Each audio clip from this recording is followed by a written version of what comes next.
Oh, hello. Right, I'm going to review Spiderman 2, the new one. I was going to show some clips and, you know, edit them all in, sort of, but, well, I'm not happy about it, you know, really, the whole film. I mean, I don't know where to start, really. I went to see it at the cinema, Spiderman 2, as you can see. There we go, Spiderman 2, there's a closer look.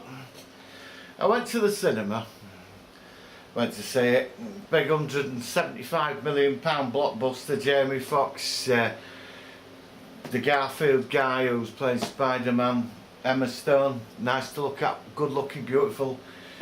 You know, the guy that played Goblin, bit of a creep looking type, and the old Oscorp thing, sat there, big multi-million pound expecting a thing, ended up being completely disappointed with the whole film. So that was 6 months, watched out of the cinema 6 months ago, thought yep, right, that was crap. 6 months later, it comes out on Blu-ray and DVD, so what do I go and do? I'm going to give it another chance. So anyway, I ended up buying Spider-Man 2 on Blu-ray, got home, put the kettle on, had a cup of tea, and guess what happened? It did the same again. I mean, when you watch it, I feel cheated. I feel completely cheated when I watch that film. Right, big poster, 3 villains, absolute rubbish. They never learnt the lesson, did they? Spider-Man 3, in the last trilogy, too many villains. And a pointless green goblin, son of goblins. It was just no different. Right, you know, so sat there, got into it. Within 40 minutes I just wanted to switch it off, I really did. You know, but I stuck it out. The love story, bored to death with it, same as the other 3 films. You know, absolutely bored stiff. Peter Parker and his hormones and dealing with being a teenager and all that, and responsibility comes great power. With great power comes great responsibility. Yeah, we know all that, yeah, we've had it rammed down our throats for years. So, we got into it. They completely got the character of Electro wrong. He was, you know, he was a telephone worker, he got hit by a lightning bolt on a telegraph pole, and he was a selfish, nasty individual. He was selfish even in his job, you know. In his first appearance, somebody got stuck on a telegraph line and he won't go up and save them until they paid him more money. But instead, what do you get? A guy idolising Spider-Man that says, oh well, you're important, you're my eyes and ears, and suddenly the whole film is worshipping him. And then he gets fucked over, completely fucked over at work, and falls into a big tank of Electro Hills, completely got it wrong, that was it, and he comes out not even looking like Electro. I don't know, he's like a chav.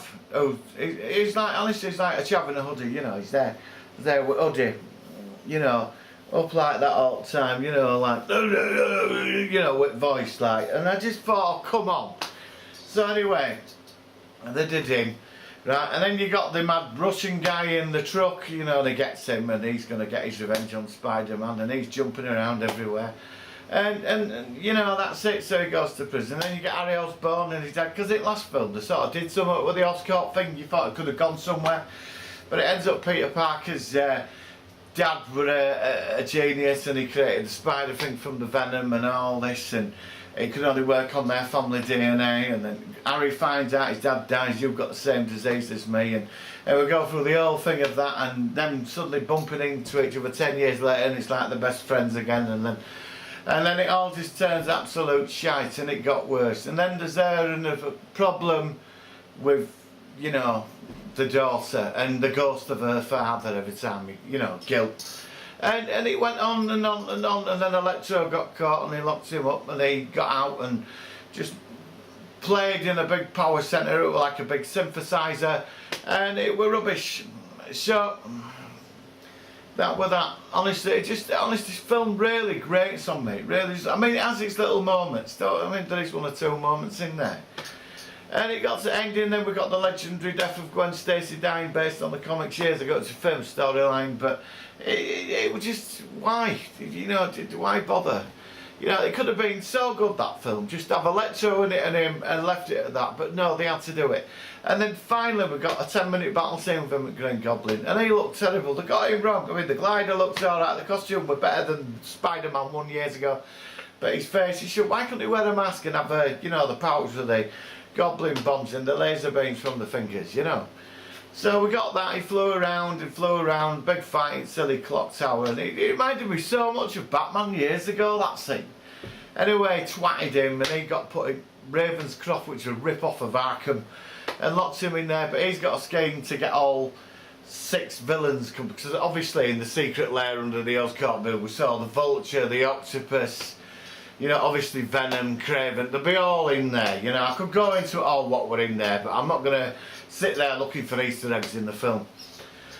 So that was it, you know, and we got the, where we saw the Rhino, and it was just crap. The Rhino were terrible. I just sat there and thought, oh, why couldn't somebody wear the suit? The Russian guy's meant to be the Rhino, or the East European guy, and but the Rhino running down the street in his exosuit. Instead we got a really cheap, nasty, horrible battle suit. Please, you know, just, you know, that's it, just give up. And we got a good scene when he picks up the, you know, thing off the floor, you know, and he threw it in on his web, and it finished there, you know, and that was it. But now onto the DV, onto the Blu-ray, right? You know, not too bad. I mean, all right, 2 hours or whatever, it was all right.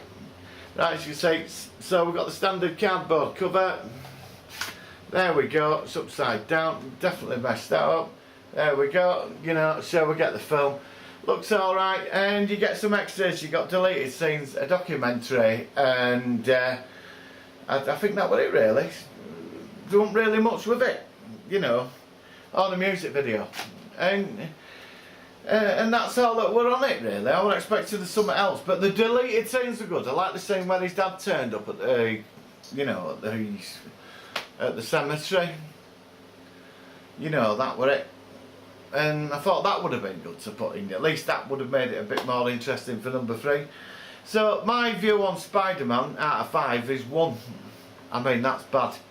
I'm sorry, Spider-Man, but 1. You know, I think it's time to give it a rest. Or Sony, my advice to you, give it back to Marvel. Let the professionals do it properly. So here we go. Spider-Man, this is my opinion. Right, crap. So see you on the next review. Bye bye.